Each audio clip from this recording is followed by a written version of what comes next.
నాగర్ కర్నూలు జిల్లాలో 10వ తరగతి పరీక్షల్లో భాగంగా గణిత శాస్త్ర పరీక్ష ప్రశాంతంగా ముగిసిందని జిల్లా వ్యాప్తంగా 60 పరీక్ష కేంద్రాలలో మొత్తం 10,560 మంది విద్యార్థులు పరీక్షకు హాజరు కావాల్సి ఉండగా 10,535 మంది విద్యార్థులు హాజరయ్యారని 25 మంది విద్యార్థులు నేటి గణిత పరీక్షకు గైహాజరైనట్టు డిఓ రమేష్ కుమార్ తెలిపారు. అలాగే ప్రభుత్వ పరీక్షల విభాగం అసిస్టెంట్ కమిషనర్ రాజశేఖరరావుతో పాటు 4 ఫ్లయింగ్ స్క్వాడ్లు ఈ రోజు జిల్లాలోని మొత్తం 33 పరీక్షా కేంద్రాలను ఆకస్మికంగా తనిఖీ చేశారని పరీక్షా కేంద్రాల వద్ద కట్టుదిట్టమైన భద్రతతో 144 సెక్షన్ అమల్లో ఉందని ఆయన తెలిపారు. అంతకుముందు ఉదయం 10వ తరగతి పరీక్షలు పకడ్బందీగా నిర్వహించడంలో చీఫ్ సూపరింటెండెంట్లు ప్రధాన బాధ్యత వహించాలని, ఎలాంటి ఉదాసీనతకు వీల్లేదని, ప్రతి విద్యార్థిని క్షుణ్ణంగా తనిఖీ చేయాలని ప్రాంతీయ విద్యాశాఖ సంచాలకులు 10వ తరగతి పరీక్షల జిల్లా పరిశీలకురాలు 10వ తరగతి పరీక్షల జిల్లా పరిశీలకురాలు విజయలక్ష్మి కాన్ఫరెన్స్ సెట్ ద్వారా ఆదేశించారు. జిల్లాలోని 60 పరీక్షా కేంద్రాల చీఫ్ సూపరింటెండెంట్లు, డిపార్ట్మెంట్ అధికారులకు సెట్ కాన్ఫరెన్స్ ద్వారా పరీక్షల సమయంలో తీసుకోవాల్సిన జాగ్రత్తలపై ఆమె దిశానిర్దేశం చేశారు. పరీక్షల నిర్వహణలో ఏమాత్రం నిర్లక్ష్యం వహించినా సంబంధిత అధికారిపై కఠిన చర్యలు తీసుకోవడం జరుగుతుందని ఆమె హెచ్చరించారు.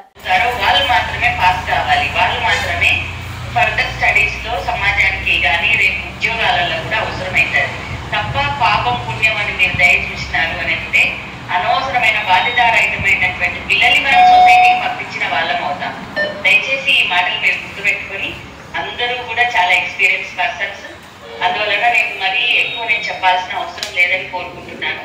ఎవ్రీడే పేపర్ కూడా చెక్ చేయండి, పిల్లల్ని చెక్ చేయండి, 144 సెక్షన్ అమలు చేయండి, ప్రశాంతంగా ఎగ్జామ్ జరిగేటట్టు మీ అందరి సహకారం ఉండాలని నేను కోరుకుంటున్నాను. Thanks to all the best. Okay DO గారు. Madam thank you madam. All instructions noted madam. Okay thank you madam. Okay madam. నుంచి మనకు క్రూషియల్ అనేది స్టార్ట్ అవుతుంది. ఎందుకంటే పిల్లలు ఈ మ్యాథ్స్ పేపర్, ఫిజిక్స్ పేపర్లలో కొద్దిగా చీటింగ్ కొట్టడానికి, చిట్టీలు తీసుకురావడానికి ఆస్కారం ఉంటుంది.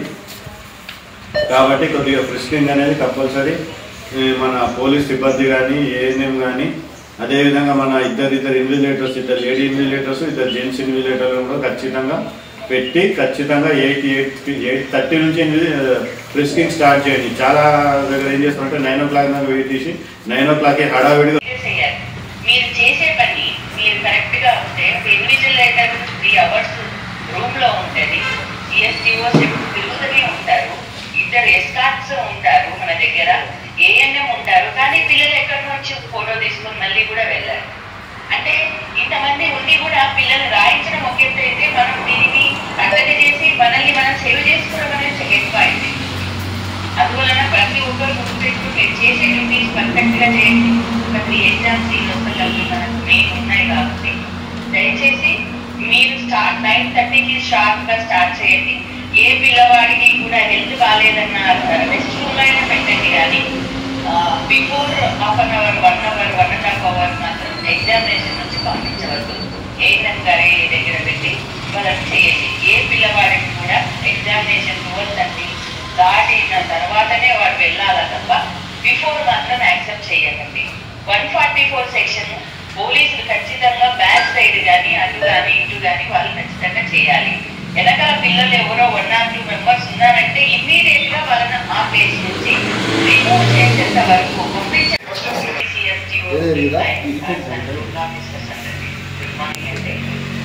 సో ఇప్పటి వరకు మనకు లాంగ్వేజెస్ కంప్లీట్ అయ్యాయి. నెక్స్ట్ సబ్జెక్ట్ స్టార్ట్ అవుతుంది.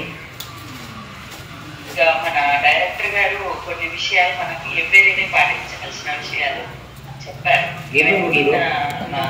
జూమ్ మీటింగ్ లో కూడా చెప్పారు.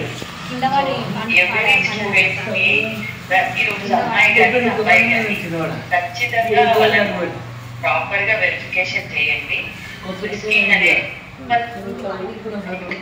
సెకండ్ వచ్చేసి మనం ఎంత ఈ వర్క్ చేసిన ఎక్స్పీరియన్స్ ఉన్నప్పటికీ కూడా దయచేసి, ఎందుకంటే మన గవర్నమెంట్ స్కూల్స్ కి ఆల్మోస్ట్ వాళ్ళు కాంపౌండ్ వాళ్ళు కానీ ఇంకోటి కానీ ప్రాబ్లమాటిక్ ఉంటుంది కాబట్టి వాళ్ళు ఎక్కడో ఫ్రెండ్తో కూర్చుంటే బ్యాక్ నుంచి కెమెరాస్ వాళ్ళు ఆన్ చేసి చేయడం జరుగుతుంది. పిల్లలు కొంతమంది పిల్లలు ఈవెన్ మన మహబూబ్ నగర్ నేను వెళ్తే ఒక అబ్బాయి ఆల్మోస్ట్ అదే వర్క్ లో 2 సెల్ ఫోన్స్ తీసుకొచ్చాడు. కాంపౌండ్ లాస్ట్ వాడు అక్కడికి నాకు తెలిసి వాడు జూమ్ అనేది చేశాడు, కానీ వాడికి అంత వేగి వచ్చింది. జూమ్ చేశాడు వాడు, జూమ్ చేసి స్కాన్ చేయాలని ట్రై చేశాం. సో పిల్లలు ఎలా ఉన్నారంటే మనం ఏం చెప్పడానికి వీలు లేనటువంటి పరిస్థితులలో ఉన్నారు.